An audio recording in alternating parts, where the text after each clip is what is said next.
মৰিগাঁৱত খিলঞ্জীয়া সুৰক্ষা সমিতি অসমৰ মুকলি বিহু উদযাপন। মৰিগাঁৱত উখল মাখল পৰিৱেশৰ মাজতে মৰিগাঁও সদৰ বিহুতলী বাকৰিত দিনজোৰা কাৰ্যসূচীৰে মুকলি বিহু অনুষ্ঠান ধুমধামেৰে অনুষ্ঠিত হয়। ঢোল, পেঁপা আৰু গগনাৰ সুৰত মুখৰিত হৈ পৰা বিহু বাকৰিত বিহুৱতীসকলৰ মনোমোহা নৃত্যই সকলো দৰ্শকৰ মন আকৰ্ষণ কৰে।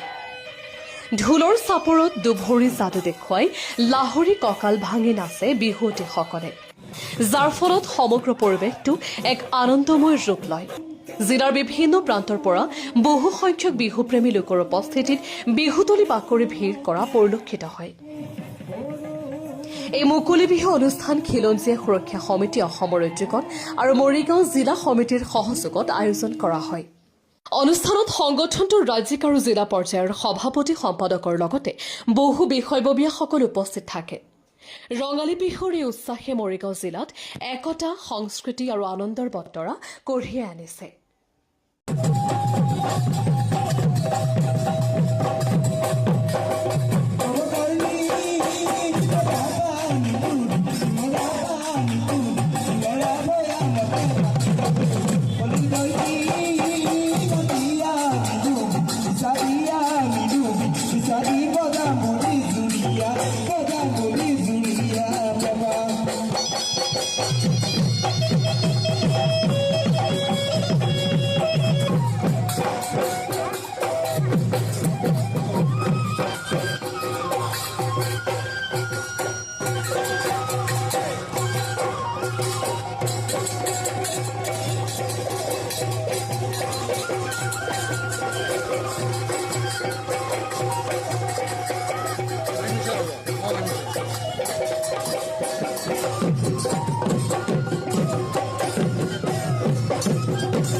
সমিতি অসমৰ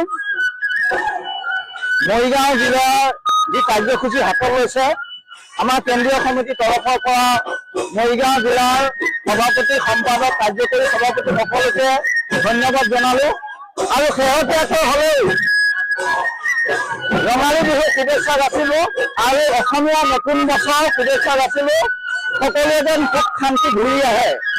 আমি ক'ব বিচাৰো খিলঞ্জীয়া সুৰক্ষা সমিতি অসমৰ পৰা আমি বিহু পাতি থাকিলেও নহব, জাতিবোৰ সুৰক্ষিত হব লাগিব। অসমত যি অৱস্থা হৈছে, সকলোৱে একত্ৰিত হৈ জাতিৰ সুৰক্ষা ক্ষেত্ৰত মাত দিব লাগিব। আজি জুবিন গাৰ্গ ডাঙৰীয়া আজিলৈ ন্যায় নকৰে, তেখেতৰ অতি সোনকালে যেন ন্যায় পায় আৰু অসমৰ খিলঞ্জীয়া মানুহৰ যিকোনো ক্ষেত্ৰতে অধিকাৰ পাব লাগিব। জুবিন দা ন্যায় পাব লাগিব, জুবিন দা ন্যায় পাব লাগিব।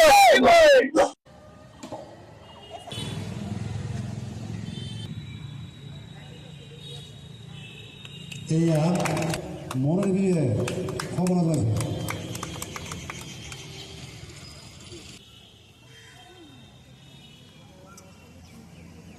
বৰ্তমান আমাৰ মাজৰে মানে খুব প্ৰিয়, আমি সকলোৱে তেখেতক ভাল পাওঁ, চিনি পাওঁ, মৰমৰ বাইদেউ ডালিমী দাস।